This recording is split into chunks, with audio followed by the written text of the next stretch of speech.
Brukot habaot, ladies. Parashat Yitro has an inspiring lesson that appears in the first pasuk. Vayishma Yitro, and Yitro heard. Yitro was Moshe Rabbeinu alav shalom's father-in-law, and he was like the Pope of Midian. He worshipped every avodah zarah in the world. Nevertheless, Yitro hears something, and after he hears it, he decides he wants to become a convert. And Rashi HaKadosh alav shalom wants to know, what did Yitro, the high priest of Midian, hear that caused him to act? What gave him the incentive to join Am Yisrael? The other nations also heard something. What did they hear, the other nations of the world? They all heard about the Nes of Kriyat Yam Suf and Milchemet Amalek, how Bnei Yisrael fought against Amalek and were victorious. So obviously, Yitro must have heard something different than everybody else did, because nobody else converted other than him. Yitro must have heard something greater that caused him to change his entire life. What did Yitro hear? Rashi says, he heard about Kriyat Yam Suf and Milchemet Amalek. Ladies, Yitro heard the same exact thing that everybody else heard.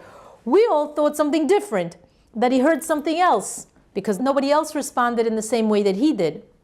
So what really is the difference between Yitro and the rest of the world? Yitro shama, he heard, veba, and he came. Everyone else also heard, and they even said, wow, Kriyat Yam Suf, what a tremendous miracle. Oh, very nice, have a nice day. So. But Yitro was a man that when he saw the truth in front of him, he acted upon it. He was a mevakesh emet. And if you seek the emet, it's not enough to know it.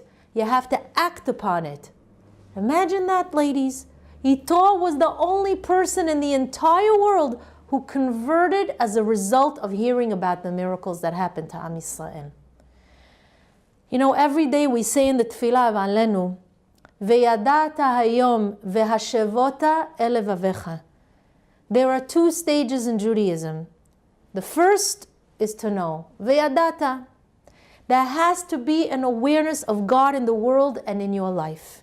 You have to know it to be true. And after you know it, comes the clincher. Now you have to bring that knowledge into your heart. Vehashevota elevavecha. So the trick is, once you know the truth, now what are you going to do about it? Are you going to simply walk away? Ladies, don't underestimate these shiurim that you tune into. You tune in because deep down you know you might hear something that's going to inspire your dormant heart into action. And when you put that heart into action, then you'll be zoicha to nisim, just like our ancestors were by Kriyat Yam Suf. Kriyat Yam Suf was a nest that went against the very laws of nature that HaKadosh Baruch Hu set in the world. Hashem suspended the natural teva of the world to create a miracle for Am Yisrael. So what's the lesson that we learn, ladies? When you hear and you see and you recognize HaKadosh Baruch Hu's glory and you see all the wonders around you, your job is to break the nature of your sleepy heart, to break the nature of you walking away unmoved. When you show Hashem that you are willing to break your nature, then HaKadosh Baruch Hu will break nature for you and create miracles in your life. And if you're suddenly inspired by something that causes some change in you, don't just let it fade away. Such Hidabroot, such an awakening is a gift from the Ribono Shel Olam. It's a zchut to walk away with a stimulating feeling of ruchaniyut.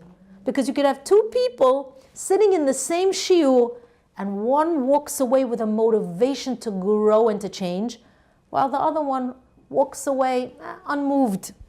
What happened? They were both at the same shiur, and they heard the same words.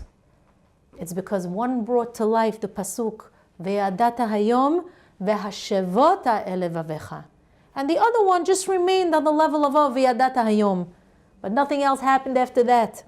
She gained knowledge, that girl, but the insights didn't penetrate her heart. Where's the levavecha? She skipped that part. Now, why are we discussing this topic? Because we have to realize that as Jews, we have such tremendous potential that we can't begin to imagine.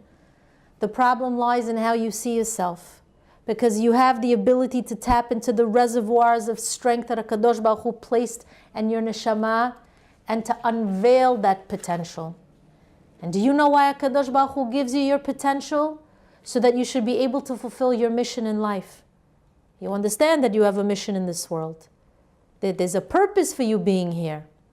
Imagine meeting HaKadosh Baruch Hu after 120 years, where HaKadosh Baruch Hu will ask you, what happened? I gave you so many tools in order to assist you in fulfilling your tachlit, and you come to me almost empty-handed? What happened? Why do I say empty-handed? Because when I imagine the kind of potential that we each have to fulfill our purpose versus the reality of what we accomplish, it's almost nothing. I can compare it to a computer flash drive. Each flash drive contains a certain amount of information. For example, a 16 gig flash drive can hold about 10,000 pictures and 8,000 songs. Now, if you ask the average person who owns a 16 gig flash drive, how much memory did he use? The average person uses about 5 to 6 gigs out of 16 gigs. That means he still has a lot more to go before he fills up the flash drive. A person was created with potentials that surpass any scan disk. And yet, when we reach the end of our lives, we haven't maximized all the potential that we were given. A man named Shmuel once told Rabbi Yisrael Salanter, he says, Rabbi, if I had the mind of the Gaon of Vilna, the heart of David HaMelech, and your character, I would then become a great person. And Rabbi Yisrael Salanter said to him, with your mind and your heart and your character, you could become the greatest Shmuel that HaKadosh Baruch Hu wants you to become. Hashem needs you all.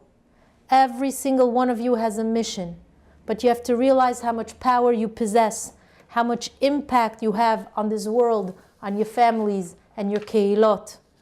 Vayishma Yitro Cohen Midian, Ma Shama Shmua Uba, and Yitro Cohen Midian heard. What did he hear? The same thing that the rest of the world heard. But the difference between Yitro and the rest of the world was that he came. Shama Uba. He saw the Emet and he acted upon it. All you have to do is walk away from the shiur and actualize your mission in the world. Go out there and fulfill your purpose in life. And don't be embarrassed to do it. Is Queen Elizabeth embarrassed to be a queen? Absolutely not. Be proud of who you are and where you came from. And know that you're heading towards great places.